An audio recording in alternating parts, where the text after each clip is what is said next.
कहते हैं कि आदमी जहर से नहीं मरता और टेंशन से मर जाता है। बहुत पुराने समय की बात है। एक बार एक राजा राज्य का भ्रमण कर रहा था। हाथी की सवारी थी। हाथी ताकत के नशे में चूर था। हाथी ने ध्यान नहीं दिया और हाथी की सूंड से एक मस्त मौला फकीर का कटोरा गिर गया।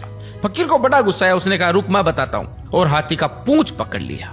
हाथी ने पूरी ताकत लगा दी, पर हाथी एक कदम भी आगे नहीं बढ़ा सका। राजा ने पीछे मुड़ के देखा तो फकीर के हाथ में हाथी का पूंछ था। राजा को बड़ा अचंभा हुआ कि एक फकीर में इतनी ताकत। राजा फकीर के पास में गया और बोला कि आपकी जगह फुटपाथ पे नहीं है, आपकी जगह तो राज दरबार में होनी चाहिए। आप इतने ताकतवर हैं, आप हमारे साथ चलिए। आपको कुछ नहीं करना है, केवल राज दरबार के राज मंदिर में एक दीपक जलाना है सुबह 4 बजे और आरती करनी है, और कुछ नहीं करना। फकीर ने कहा, ठीक है, अच्छा खाने पीने को मिलेगा। थोड़े दिन बीते कि एक दूसरे राज्य का राजा से मिलने आया। राजा ने रोब जमाने के लिए बोल दिया कि हमारे राज्य की सेना और प्रजा की तो बहुत दूर की बात है, हमारे राज्य के तो फकीर भी इतने ताकतवर हैं कि एक बार तो हाथी को पकड़ ले तो हाथी भी एक कदम नहीं बढ़ा सकता।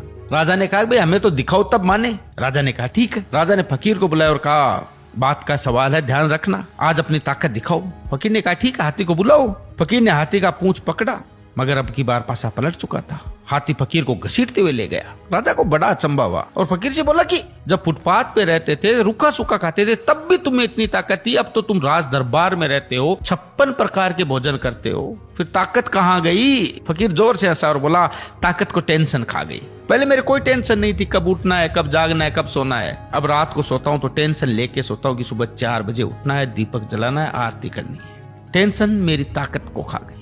यही हालत आज के समय की है। हम सोते हैं तो हजारों टेंशन लेके सोते हैं, जो हजारों बीमारियों को न्योता देती है, जबकि हमें पता है कि टेंशन करने से कुछ नहीं होगा। वही होगा जो भगवान को मंजूर होगा। फिर टेंशन करने का क्या फायदा? आनंद से जिए, मजे करें। जय सिया राम।